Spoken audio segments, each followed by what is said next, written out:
Dig it.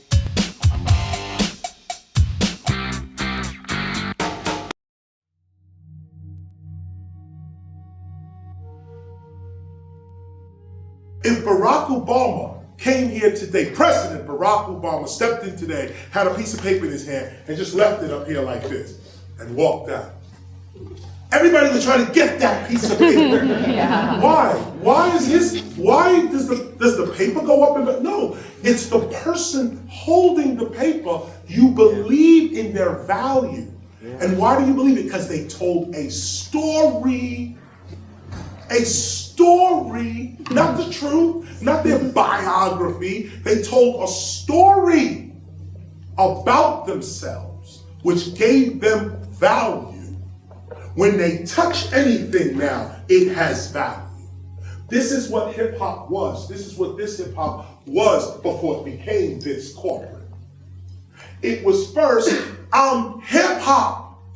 So the mainstream says ripped jeans you throw them out. Hip hop said, no, ripped jeans is now the new fashion.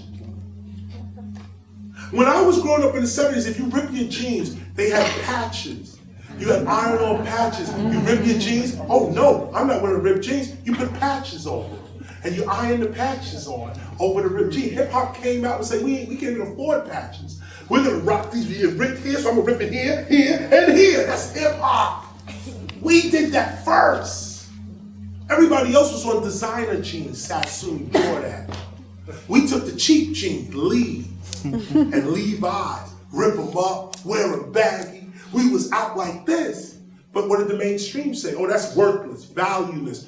The rags we used to get, the hip hops used to put on their heads in the 90s, these rags, they cost 25 cents for 12 of them in the 70s. Now you can't get one of them for under $12, $15. Damn. They selling them same rags, those same mechanics rags that you see the Crips and Bloods and everybody wearing these same rags. Them rags used to cost 25 cents for 12.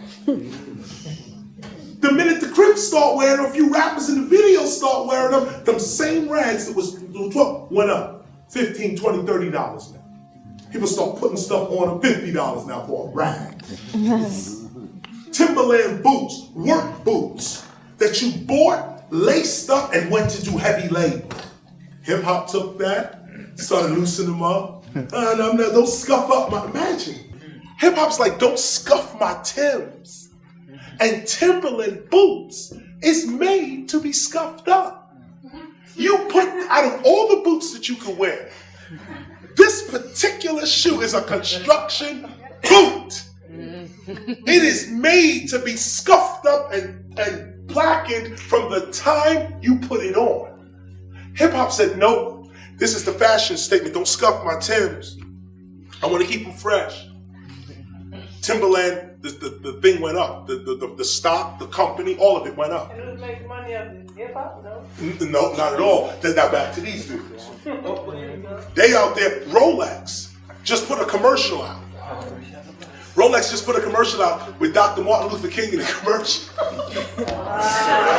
Come on, y'all, come on. They got Dr. King, they said, yo, Dr. King wore Rolex. They said Gandhi wore a Rolex. They have a whole bunch of people. They said John F. Kennedy wore a Rolex. So Rolex is trying to step up by saying, some of the great minds in the world rock the Rolex. Now, they're taking it back there, but you know how Rolex really got their money over the 90s? Boom! Right here. Actually, it was here. But I know Tupac gave Biggie his first Rolex. Bing! You think Rolex is ever going to come and say, Puffy, for all your work with Rolex, Jay-Z, for all your work with Rolex. Exactly. But we could see with these brothers' very lives, okay, with the history of their very lives, we could see how these corporations are really doing us. Nas said I went from Psycho to Rolex. Oh, you're going through the history. Because he meant Psycho. Right. Instead of, he was poor and broken down. Mm-hmm. He was like psychotic or something. And he went to Rolex. He became rich. That's right. That's deep, man. Let me bring this to a proper close. Those that can understand this first half of what we discussed about hip hop, what it means to be a hip hop scholar, to be it all the time, to be able to be subjective with your culture, not objective with your culture, to be able to not think like a colonizer, don't try to kill the information, capture the information, this kind of thing. Try to be the information. Try to understand what you know from an empathetic point of view, not just I know it, but feel it. This is what the scholarship is all about. We came over this briefly, collective conscious. I really want to get into what you started with spirituality. I didn't get into it actually here. Maybe we could breeze over in Q&A. But we go back over this again to discuss the spiritual nature of hip hop. We really only got into maybe the philosophical and cultural part. When I say things like hip hop is not material, this is more philosophical. It's true. Hip hop doesn't appear anywhere in the physical world, but there's deeper parts to go into that. Like, if it doesn't appear in the physical world, then where is it? Because we all feel it, we all know it, we all operate in it. So what dimension are we really operating in if hip hop is not in three-dimensional space? If it's not here, then where are we as hip hoppers really? Didn't really get into that, but I give you this for you to think about it a little later on.